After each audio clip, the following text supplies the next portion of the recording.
Mix by Shailendra बाबू। छौड़ी पहले से हो बहालो सक्का,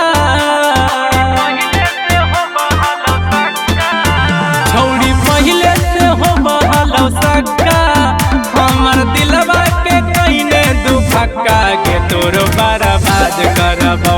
छौड़ी के तोरो हम बर्बाद करबौ, छौड़ी के तोरो हम बर्बाद करबौ, छौड़ी के तोरो हम बर्बाद करबौ। पीछे रोडवा पे लगे मरने धक्का, काम देतो नहीं भाई तोरा पप्पा के तोरो बर्बाद करबौ।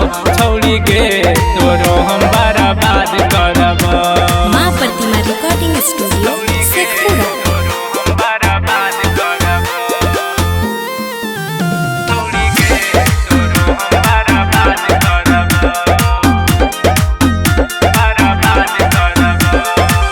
मीठा मीठा बोल के छुरी मरन छौड़ी दिलवा में, तोरे चक्कर में गिर हम गिलियो पूरा माई दिलवा में।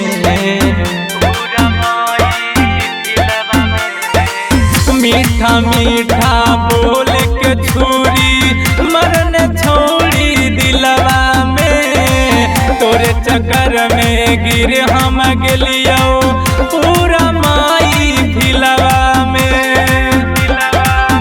हमर कई दिन जिंदगी झांडे,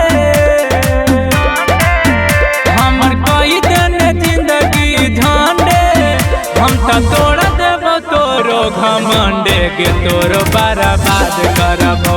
छौड़ी के तोरो हम बर्बाद करबो।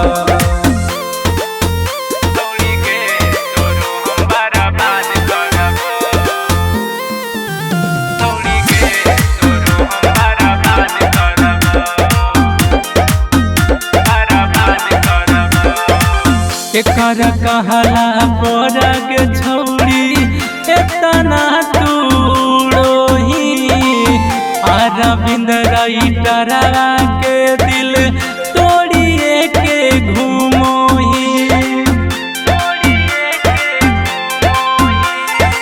केकर कहला पड़ग छौड़ी एतना तूड़ोही, अरविंद राइटरवा के दिल तोड़िए के घूमोही।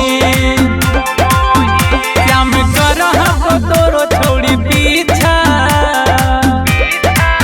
श्याम करहब तोरो छौड़ी पीछा, मक्का चना के न पूरा कहीं इच्छा के तोरो बर्बाद करबो। छौड़ी के